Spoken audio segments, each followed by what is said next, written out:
Time for the truth. On the December 4th, millions of people all around the world, for the first time in the entire history of humankind, witnessed such a large-scale event. 100 languages of simultaneous interpretations, organized by volunteers. It united people from 180 countries in a 12-hour live broadcast that uncovered the most relevant and vital topics of our contemporary society. The truth was voiced openly and honestly to the entire humanity. People stopped being silent as the time for the truth has come.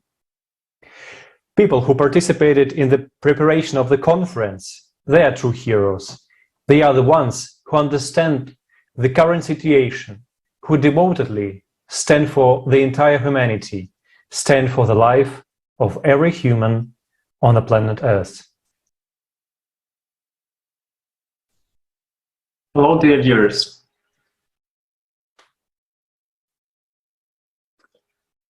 Hello, dear viewers. Today we will continue uncovering the topics raised during the conference, as well as sharing our impressions of this significant event. Please let me introduce our distinguished guests for today.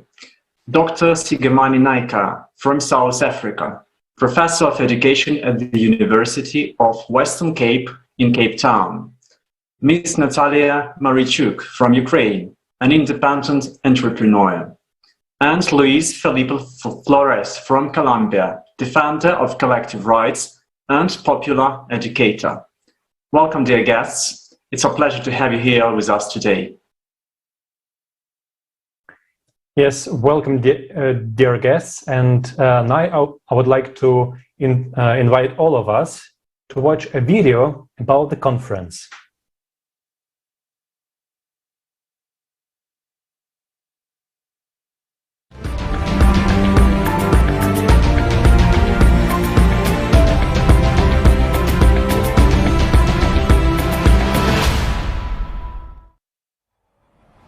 Four months have passed since the time of the previous conference. And over this relatively short period, we have seen how much the progression of climate change and environmental degradation has accelerated. It's important not to remain silent, because this survival of all humanity is at stake. It is time for the truth.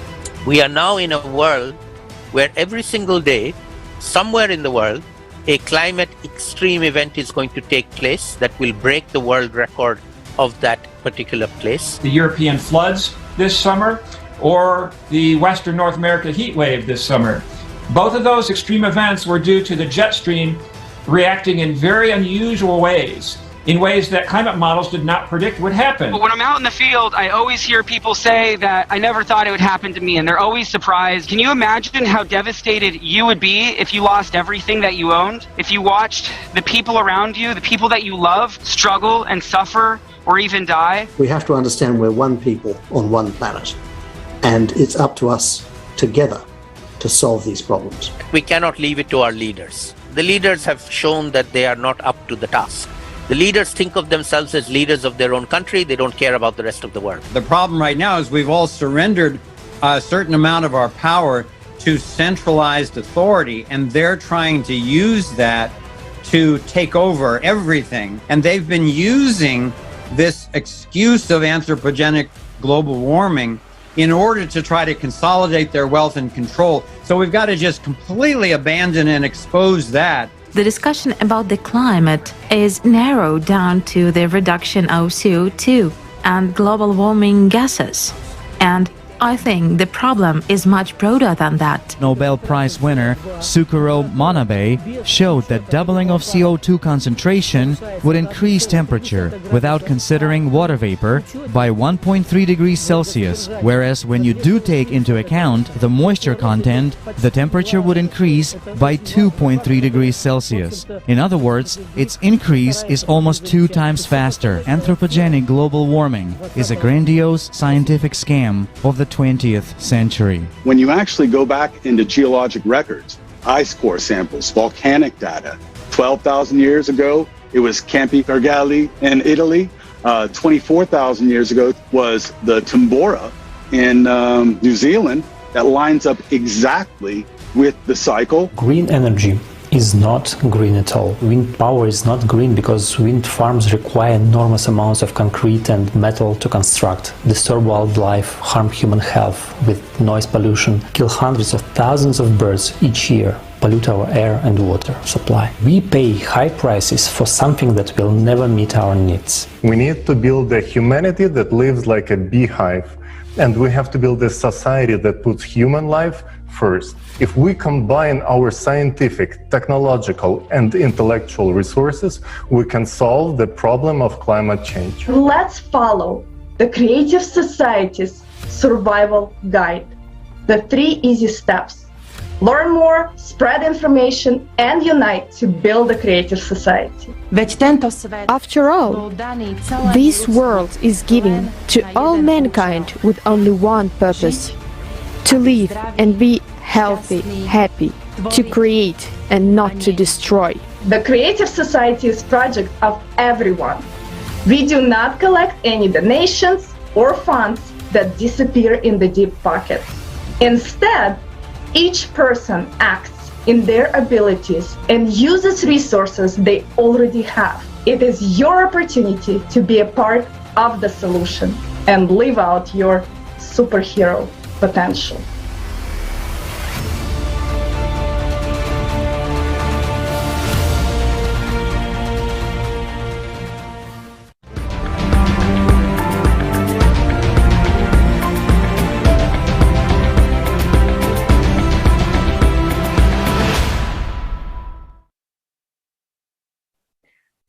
Thank you so much. And it was really a very amazing event. And I would like to share, I'd like to ask our guests to share their impressions. And we would like to start with Mr. Laker. Could you please share your thoughts and feedback on the conference?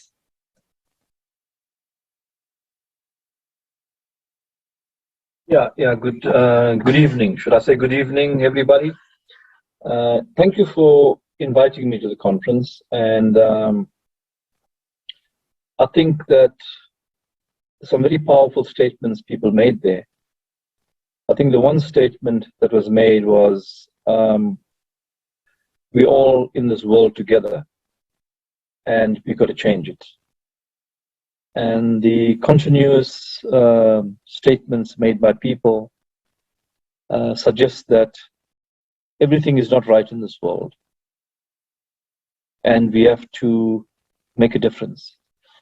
But I'm an educationist, and what applies to the rest of the universe in terms of all its varied dynamics in climate change and so on, where there are serious problems, I think we have a serious problem in education.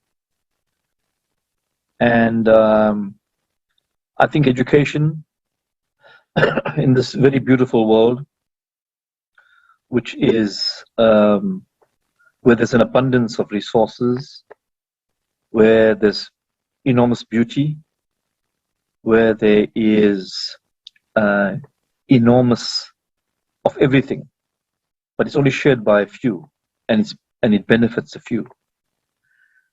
And so most of the poor children in the world, in the poorest countries, and in the poorest context in the rich countries, their communities get reproduced by the education systems of the world. And my contention is that education is in the hands of people, of power, and money.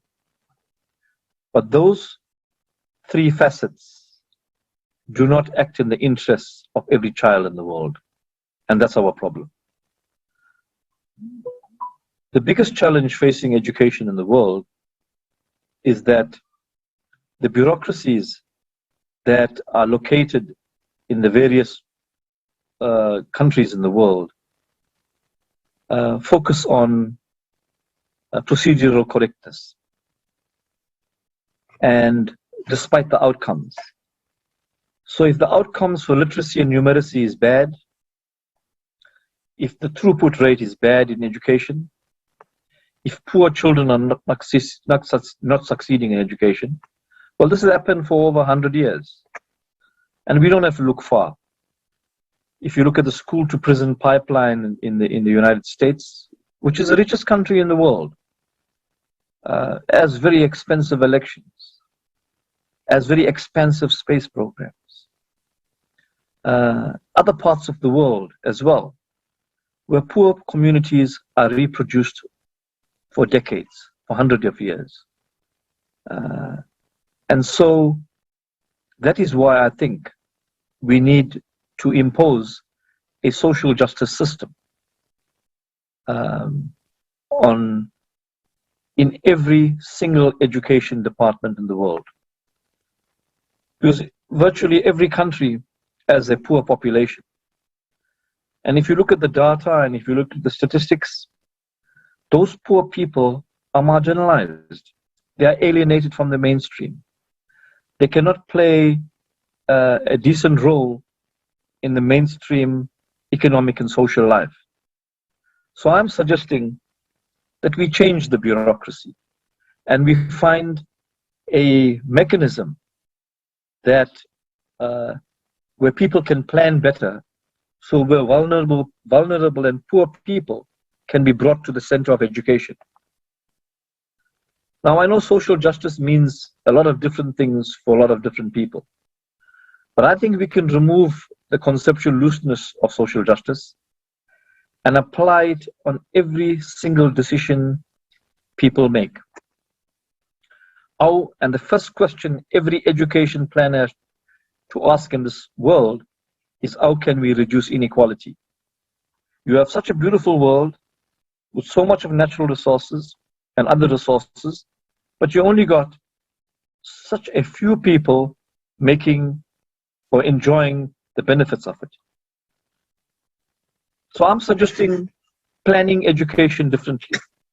From the days of mass schooling, very little has changed for poor people in the world.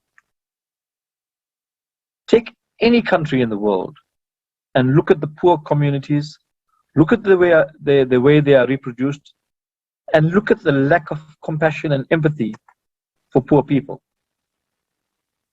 In India, there are 253 million people that are illiterate. But India is a nuclear power. Now, how can we understand and relate to these contradictions? So I think we need a new theory of education.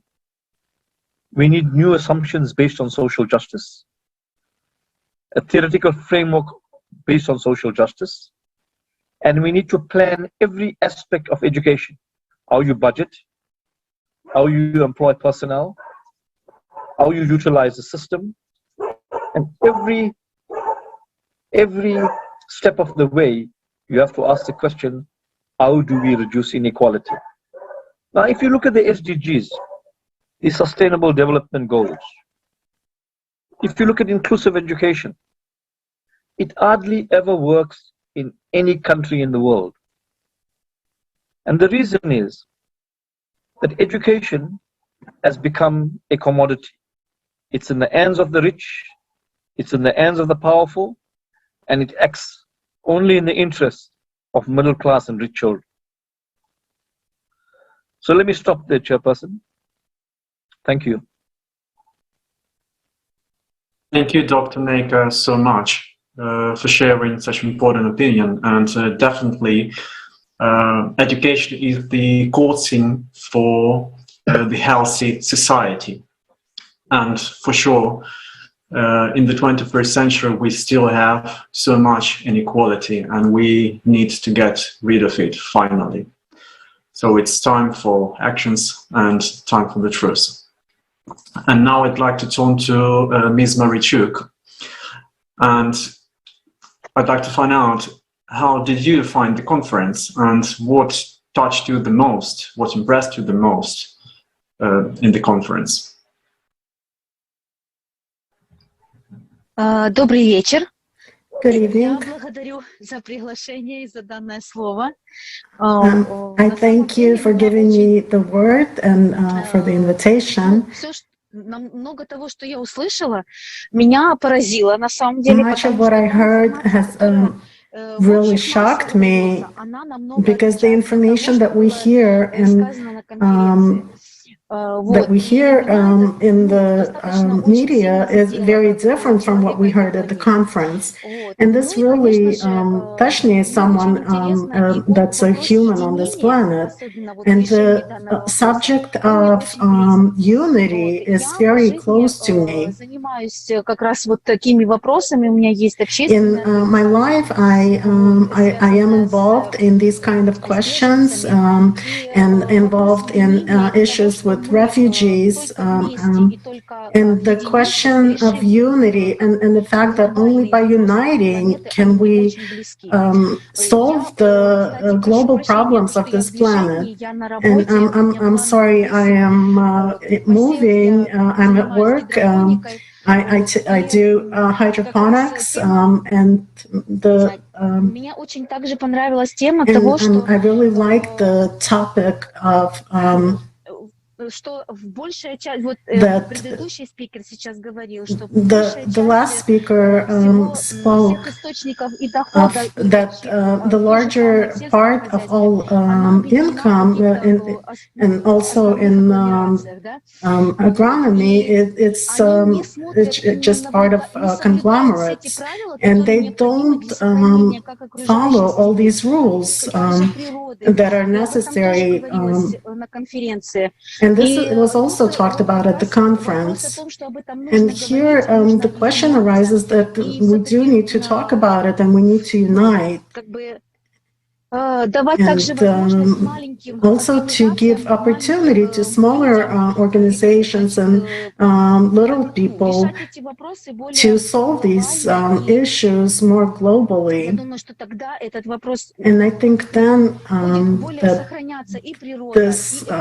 this question, we can save more our nature, and everything depends on the person and how they take care of it. And the big organizations and big corporations, they are really finances. And I'm very thankful that these topics were raised. And thank you for the conference. Thank you. Thank you so much for your comment, for your feedback. It's also very important to talk about this event. And the question goes to our another guest. Can you please share why it's so important to reach such topics that were raised at the conference, and not to be silent and speak up?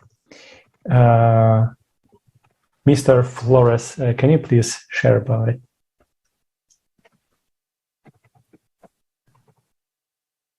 I want to say hello to everyone in this meeting. Definitely, those topics are so interesting in everyday life. We are not inventing nothing. The indigenous people of all over the world they are saying every time all the consequences and what have the life right now in this point. The natural life is not respected, it's not valued, and attacked by different points of a border of power, economical especially, and the political power too. So we was advocated for this original people, for the collective memories, to create a world where and try to doing something about the right now world, that everything is important and the money it's the most important stuff, and not the administration about the society. If we can say in 4 decades ago, we consolidate as a right in the world. Right now, it's a commodity. So it's everything. It's a commodity as education, medicine, and all of this drive to all the society that the individualism it's the most important stuff right now. So everyone it's always think about himself, and no one makes a convocatory to where there's no institution to represent the right of the collectivities. So we have a society that the only important thing is the force of the individual. So this is make to us very selfish, and this selfish came to us in the way that the only solution it's in the where every person can achieve by itself himself. So we have to start to research an alternatives. So probably we have to start with the diagnosis. So what is happening right now in this society? So really in the consumerism, I don't believe, because all of this was directed by the elite for many reasons. So today, a lot of people, unfortunately, not consume because don't have the money to go in the consumerist way. So to make a difference, and a lot of layers of the society don't have money for consuming, even for take the basic stuff. So you know, and even they cannot buy another stuff. And another way, the injustice of social injustice and so on. All of this is something like save your soul whatever you can.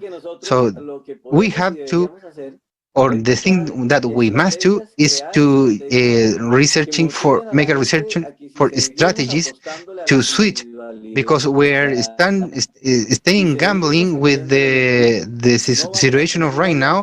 We're never going to have a feasible life for everyone here. So, and even don't going to last for the next generation. We have the huge responsibility to build alternatives, and those alternatives not going to come easy or faster, because exist very strong powers that they don't want it.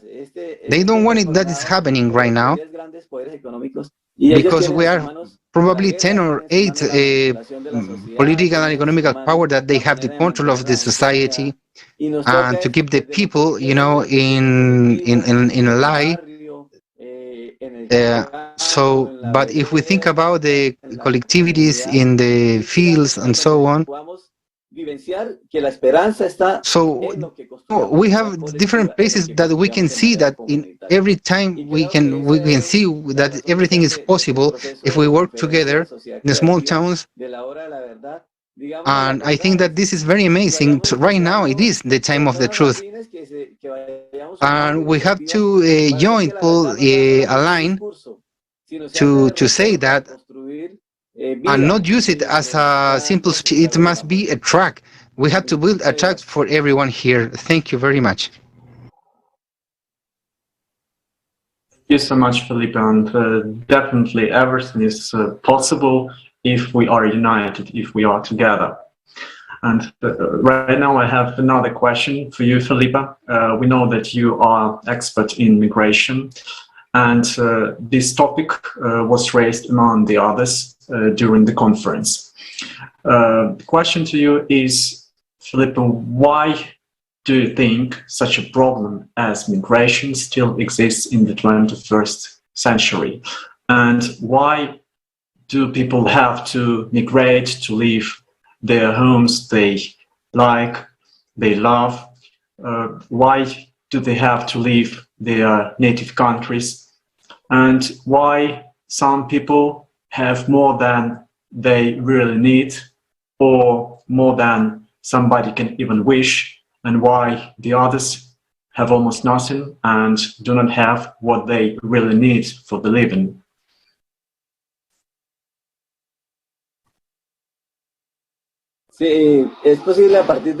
Yes, feasible, starting from the point that you are doing, I think that we can say that exists like a religiosity, something like this, a cult, the cult to the money, believing that the money is solution of the life, that everything drives to us to make a decomposition as a society. And another idolatries that we have there driving the people behavior, it's the cult of to have. Think about the life meaning. The meaning of life is to have. If we don't have stuff, we are not happy. The cult of individualism, because we're starting to think that we are the center of life, the center of everything. Of all of this, some like religious requires that must exist something like a spirituality of life, of nature, of everyone wealth. And the thing that we have to do, the goal of this, it's not only in terms of political and economic stuff, it must to consider the spirituality that we have right now, and it must be, and it might stay in every places. So if we achieve that everyone in this planet, in these actual circumstances, build alternatives to show to be very good everyone else, probably going to exist more people that are going to join in this way, because we don't show, and transformations. We're going to be the same speech that everyone have in the ways of that right now they have in the media.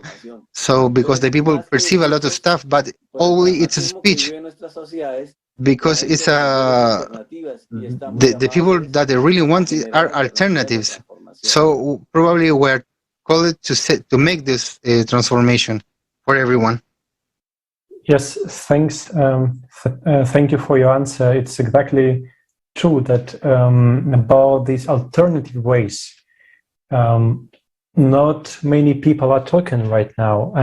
I mean, like these official ones and the media, they are silent. They're silent about the current situation that we have in the climate.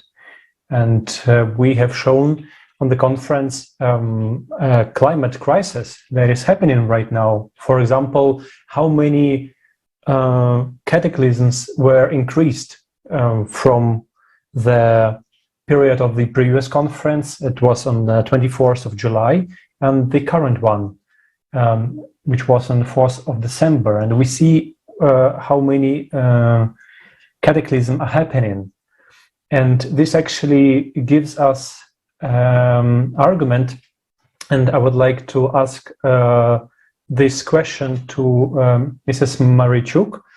Can you please share the technology that you are working on, that you are also discussing these vertical farms? They will be very, very required in the near future. Because we already now see this huge migration of people from one country to another, and it will just increase in the time where cataclysm will gain the power. But we don't see that these technologies are not introduced overall. Why is it so? Why is it happening? So can you please share your understandings about this topic, please?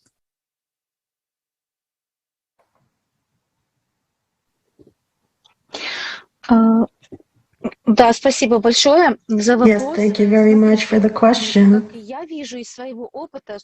As I see it from my experience, why this is happening, it's because up to today, many countries have conglomerates that take care of agriculture, and this is a lot less expensive, or not really faster, but it's less expensive because such vertical farms, the hydroponic ones, they require quite large capital investment and resources and energy resources.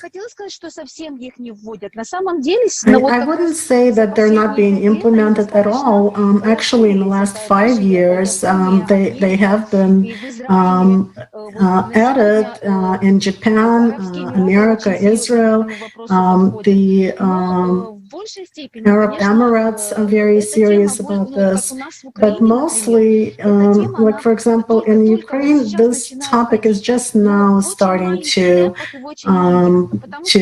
be talked about because it's very expensive. And for large conglomerates in agricultural conglomerates, it's not profitable for them because in vertical farms the time of growing the product is reduced, and so you need less of labor force. So this technology development and the technological processes development, like everything, it's just not very interesting.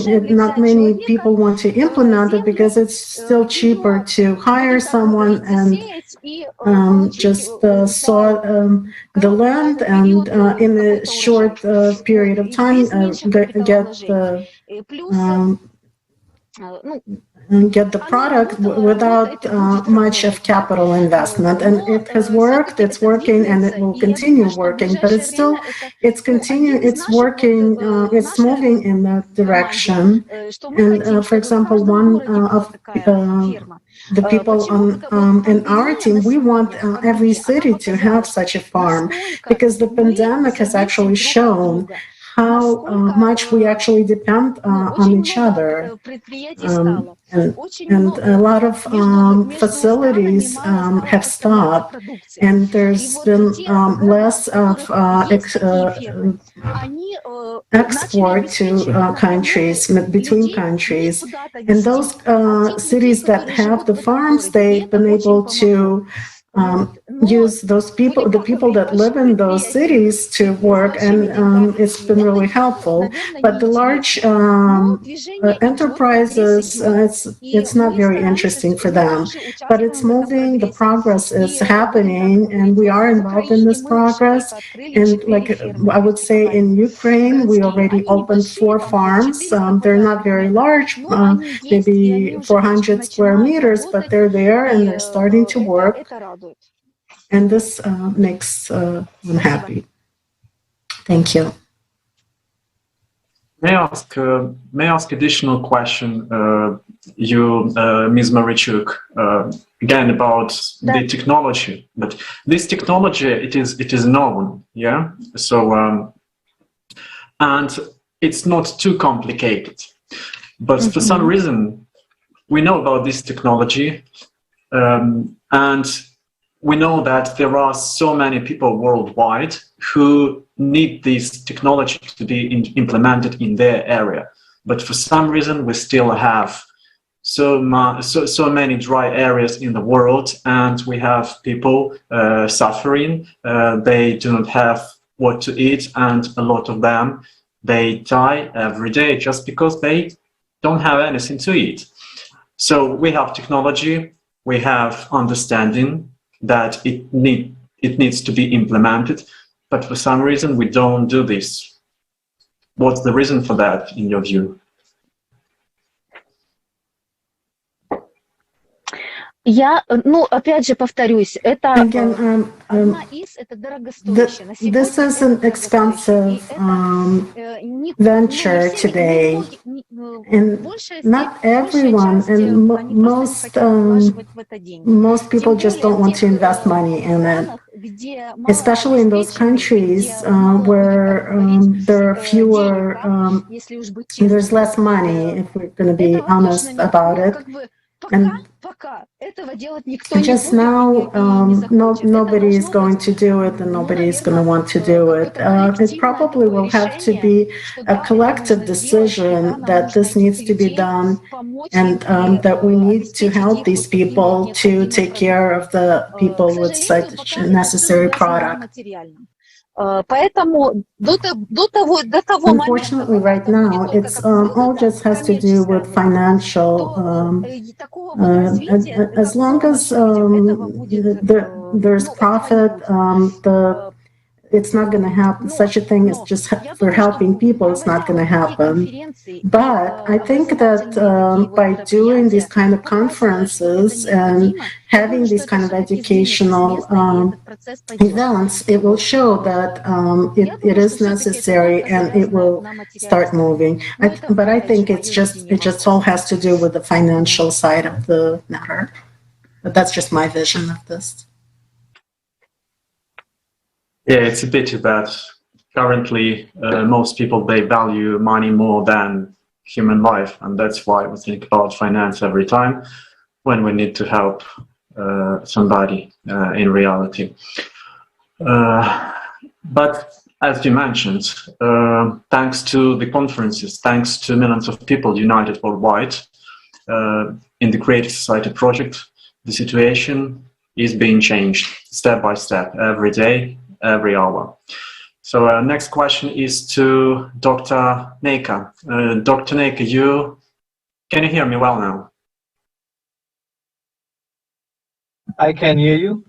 Oh, great. You dedicated your life to education, yeah, and you touched this question already earlier, but you told that quality and affordable education can change everything, yeah, but actually education is one of the core things for the healthy society. And on one side, there are still so many people worldwide who do not have access to high quality education. But on the other side, they say that education becomes more and more affordable every day, and that the quality of education is better and better every day.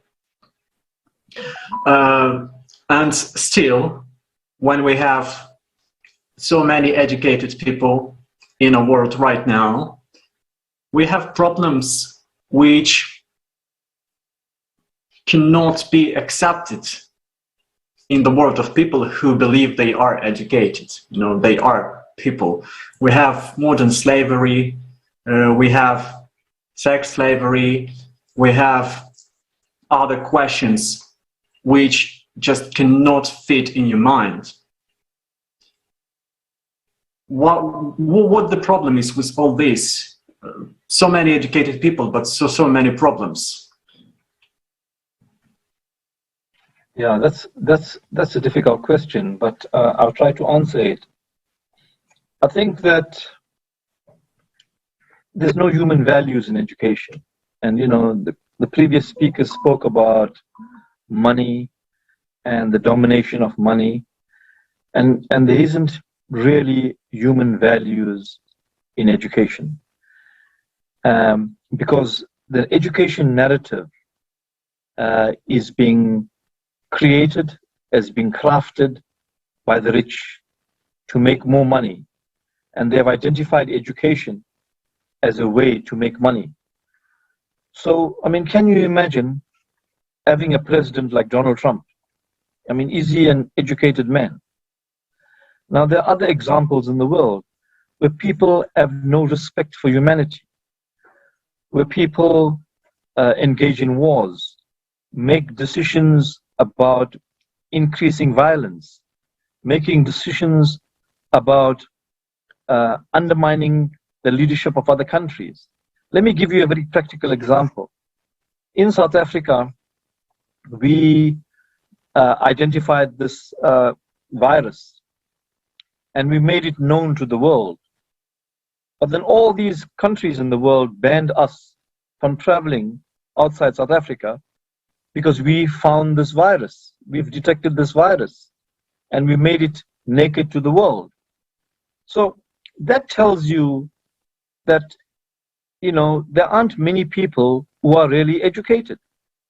And so the decisions that they take is politically astute, is about making more money, is about, and the aspect of humanity doesn't surface.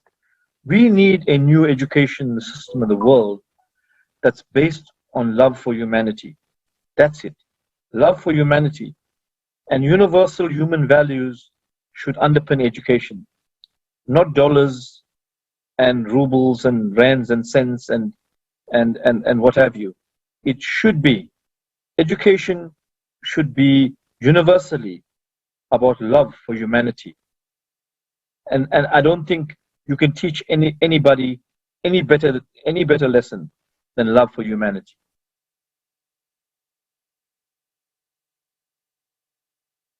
Yes, thank you. Thank you so much for your understanding and for this lesson that should be taught for humanity. And we actually also saw in the conference that all these problems lies in our current format of society. We have such a conditions. So we, like every human, just came to this earth, and there were some rules that were predefined by people who lived before us. So they agreed to live in such a full format of society. We can call it consumer format, but actually where people consume goods and services, but also the format consumes people's lives, time and attention. And it's very important question. So how we can change this situation? I mean, what should we do as ordinary people? And it's my next question to you, Dr. Naker. Can you please share maybe your understandings how we can share this information as much as possible? So how we can be united before these cataclysms will gain more and more the forces. So which solution do we have? That's a very important question. And I think the answer lies right here, where you create these forums and where you have these conversations. And as you said earlier, the world is changing every day. And I am very convinced that the world will change. But we need to have conversations like this, the one we're having now, and more conversations, and we need to write about it. And we need to change the narrative in the world from one of greed and oppression and violence and theft to one of human values, where humanity is respected, where everything that we learn is about the importance of our fellow human beings.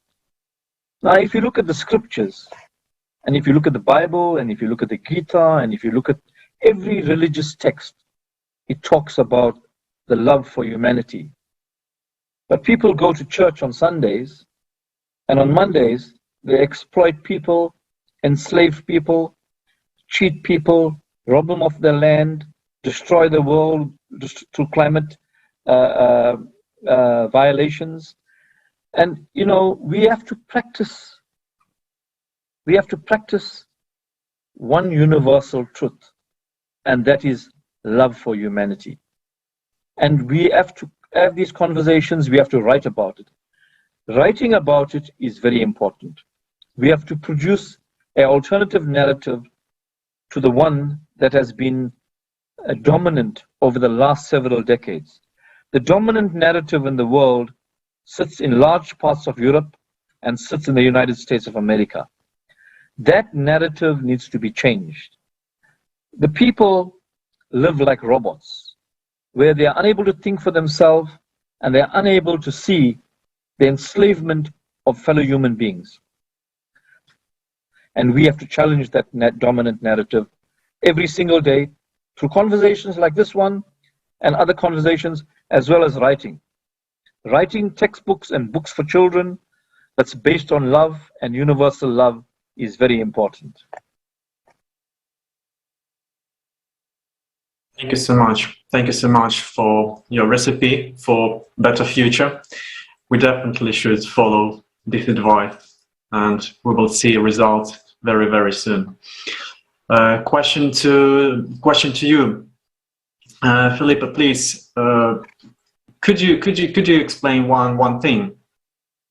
There is some misunderstanding, I believe, in this world, because more and more people every day, they understand that we as humanity and we as individuals, we should not wait for anybody, for any organization, any individual, any country, etc., to change the world, to change the way we live.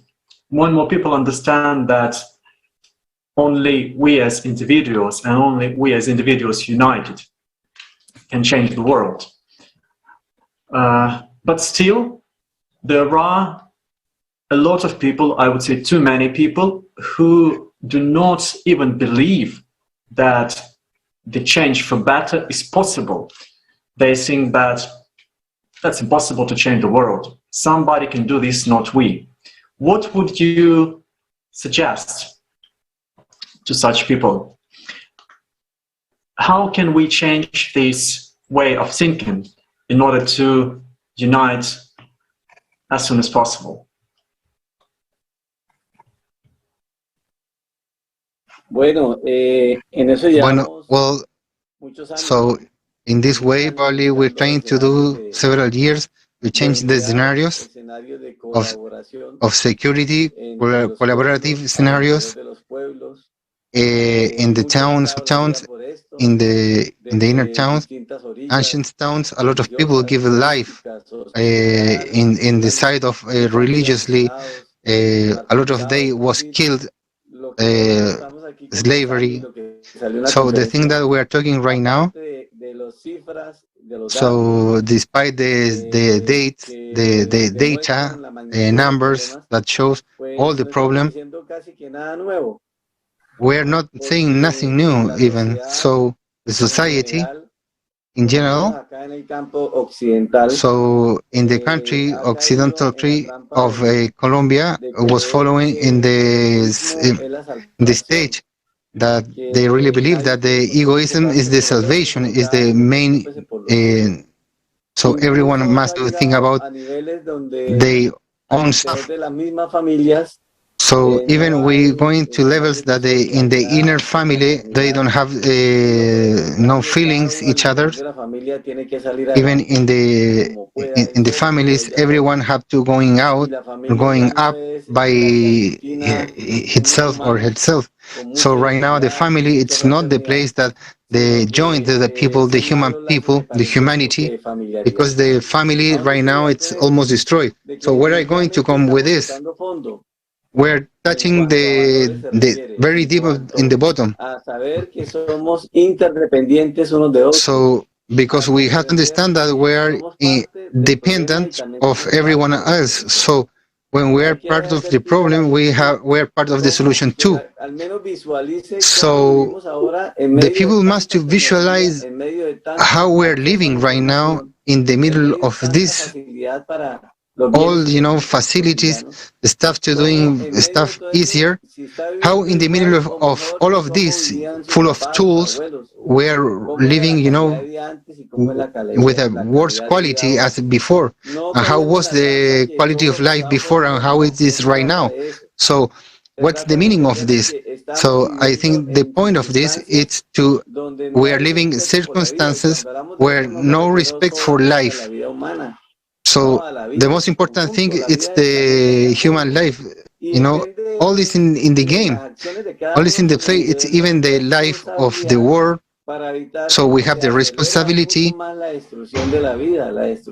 that to improve the destruction of life, to increase the everything destruction. So right now we're living in several slaveries that right now tied us to this egoism that it's very difficult to take solution. So, but the point is, try to don't fight against people, so to motivate the people to have a better life, to everyone can live in an amazing world, to make a contribution. And the collective must put the wellness for everyone, not in the another side that the people used to think that the people have to put the, all of this to everyone else.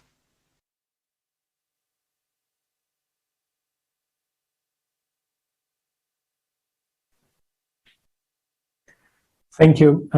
Thank you for your answer. It's really depends only on us. Only on those people who already know this information, know the truth. And so I have also a question to Mrs. Marichuk. Can you please also tell me the answer for the following question? So why would you recommend to your friends and to your relative, your colleagues to watch the conference that was on December 4th? Global Crisis, Time for the Truth.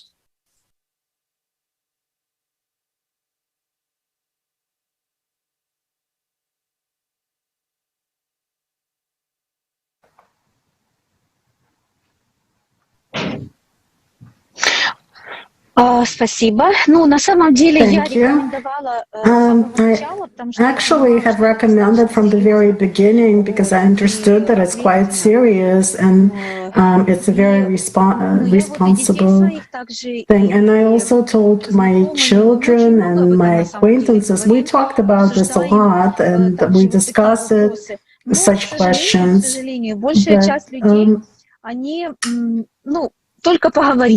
But, unfortunately, most people just like to talk, and not a lot of people want to take action. But since the people rely on the information that comes to them from TV, from internet, it's a lot of negative information. And a lot of brutality, and there should be more of such positive information, and we should be talking more often about how we can change these things to move people to take action. And such conferences, such meetings, they make people start thinking and to change, to look, to search more and to start thinking more, because actually people are used to not thinking. They get the information and then they're just happy with that. They don't analyze it, they don't think about it, they just whatever information they've gotten, they just talk about that. And by such actions as this conference, it makes people start analyzing and thinking, how can you change this world? Because without changing yourself, nothing can change in this life. By changing ourselves, with our example, we will change people around us. So, of course, I have recommended from the beginning, and I will continue to recommend this conference and these discussions, and also to stimulate people to participate more in such discussions. Thank you. Thank you so much. Thank you so much. And fortunately, it becomes easier every day to change the world to better. In order to act, you need to just find out information about the Creative Society project, to understand it, to accept the concept of the project, and just to share this information with other people. So, as you see, no complicated action is required in order to change the world. Everything is very, very simple. And also, I'd like to say that the latest conference lasted for 12 hours, and so many topics were raised at the conference that we cannot discuss everything during one single discussion. So our discussions will continue. And we ask you, dear viewers, please send your video questions to the email info@creativesociety.com. And also you can send your questions in Instagram, Twitter, on Creative Society English. And we will insert your video questions into the next international discussions, and we will discuss these topics together with our distinguished guests. Thank you so much. I would like also to support what you just said, because really right now it's very easy to be a hero who saved the world. We have saw it in many movies that heroes, they have like supernatural power, but right now you can find everything in your pocket, your smartphone, and your personal understanding is the most important tools that you have in order to share the truth, in order to understand in what kind of situation are we right now, what is happening on our planet. So we suggest to everyone to watch this conference and go deeper in their understandings. Make a feedback right now, right away when you just like watch some fragment and share it with others, because it's really vital in our current situation to share this information as broad as possible. And let's stop this spiral of being silent. Let's just speak out and speak honestly and truthfully about our situation and about chance that we all, as a whole humanity, can build creative society. And right now we are in the informational stage. It's the first and most difficult stage, but we're already doing a lot in order to contribute, in order to build the creative society. And I would like to say thank you to all of those who already participated in preparation of this conference, who are preparing this roundtable. There are a lot of people who are invisible. They make translations, they prepare the guests, they do a lot of work. And it's really happy to see like such people who are already doing a lot. So let's be part of our team. Thank you so much. Thank you very much, dear guests, for joining us today. It was a pleasure to talk to you. It is your input into building creative society, and as you see, it's quite easy. We just gathered, we discussed important questions, we got some understandings, and this is the way we share information around the world. Thank you so much for joining us today. Un abrazo, que estén bien todas. Thank you. And you remember it's time for the truth, and now it's time for the song which brings the truth. Thank you. Let's hear it.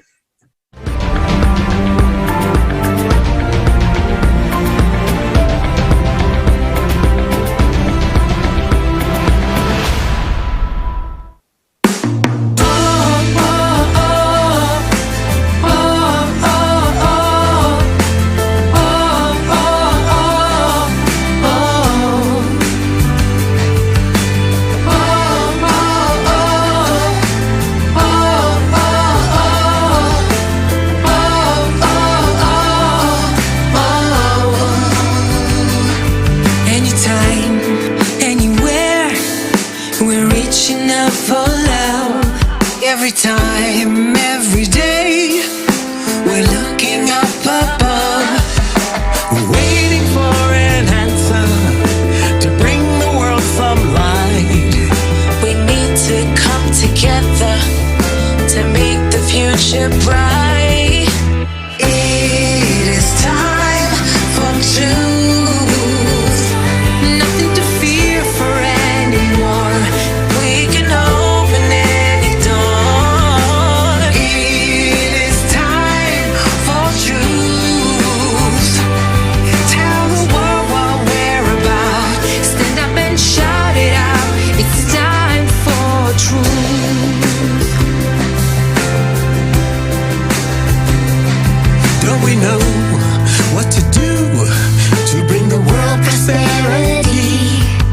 only way that is true is through creative society. Let's make the change together. We're stronger if we're one. Creating peace forever. Together we are strong. It is time for truth. Nothing to fear for anymore. We can just open any door. It is time for truth. Tell the whole world what we're about.